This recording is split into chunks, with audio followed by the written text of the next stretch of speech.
और जब भी गुरुदेव आपके समक्ष आए, आप ये ना समझे कि ये दास रामपाल आ गया है, ये समझे कि भगवान आ गए हैं।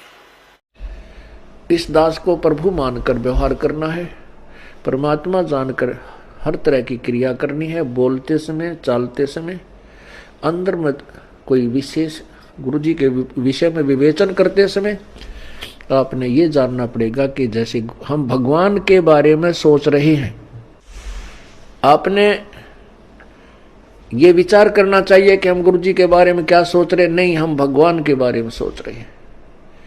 यदि इस दास में कोई दोष देख रहे हो तो आप परमात्मा में दोष देख रहे हो, या तो फिर त्याग जाइए, यहां से चले जाइए। आपको ऐसे गुरु की आवश्यकता नहीं जिसमें आप दोष निकाल रहे हो। अपने आत्माओं, ईब तो परमात्मा सामने आकर खड़ा हो गया कि आई एम गॉड। उसी विषय में कह रहे हैं कि तू किद धक्के खाता अंडा है, भगवान तो हरियाणा में आए थे भाई, और अब फिर हरियाणा में आगे न सोच ले, दास को वो ढंडोरा फिर पिटवा दिया और वह चीज फिर दे दी जो मालिक आप बता के गए थे। बोलो सत्य।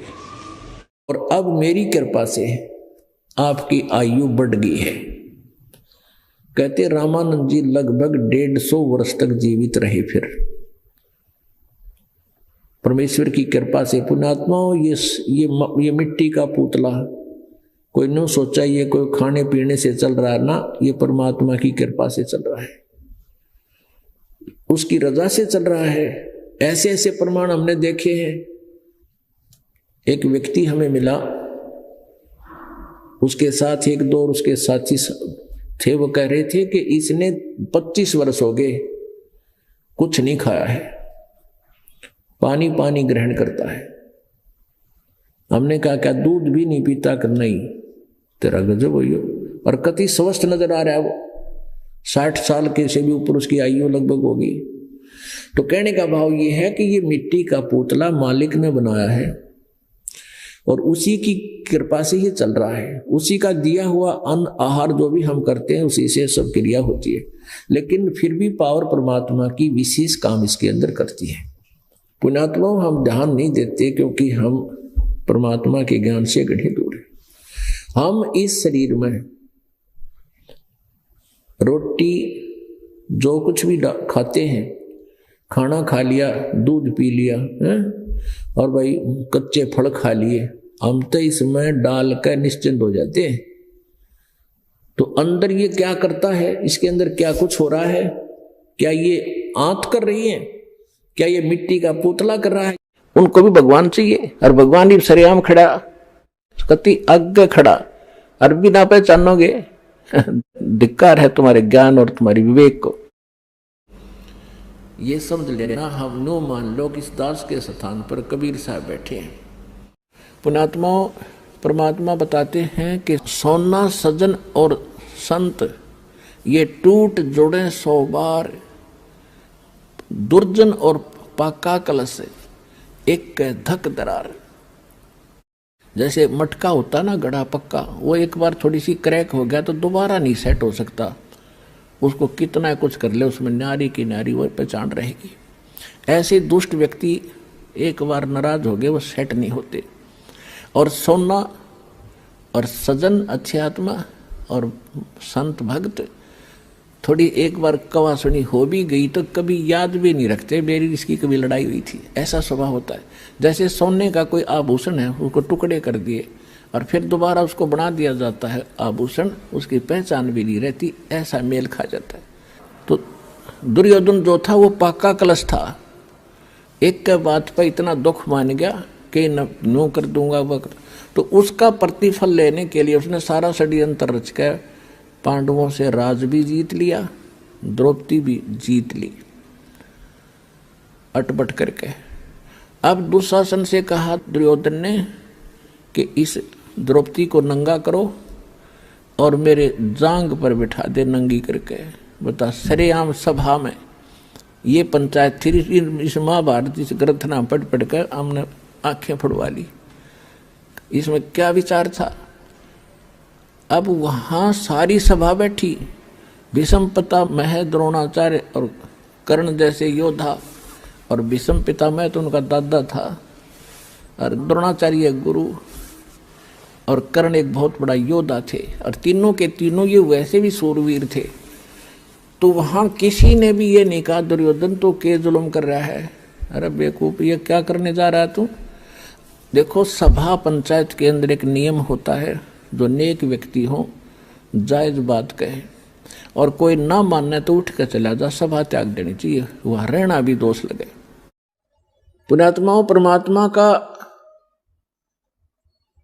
जो ज्ञान है परमात्मा ही करा सकता है। जीव अपनी शक्ति बल से या अपने अभ्यास प्रयत्न से परमात्मा को नहीं जान सकता। वो ठीक सा हुआ, फिर ने बोला भाई तो आपने पढ़ाई कर ले। 10-12 साल के थे, काशी भेज दिया। इतने प्रचंड दिमाग था इनके अंदर, 4 विषय के आचार्य हो गए। आज इनको पंडित चिदानंद जी कहते हैं।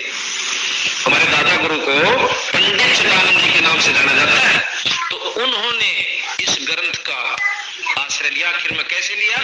जब वो पूर्ण रूप से विद्वान होगा आगे, तो गुरु जी ने बोले महाराज जी अपनी वो साधना बताने लगे, विद्या कथन लगे। गंगेश्वरानंद ने बोले भाई नित्यनेम कर ले। तो बोले जी नित्यनेम क्यों है अकेले? वह किताब काट के दे दी जिसे हम ये गुटका रखा और नो करिए, देखिए आड़त पढ़ लीजिए बेटा, गरीब नमो नमो ये मंगलाचरण से और करो। चल ठीक है कर ले कि ये मंगलाचरण दे दिया उसको कि ये पढ़ यहां से, गरीब नमो नमो सतपुरुष को नमस्कार गुरु की नहीं, सुर नर मुनि जन साधुआ संतों सर्वस दी नहीं,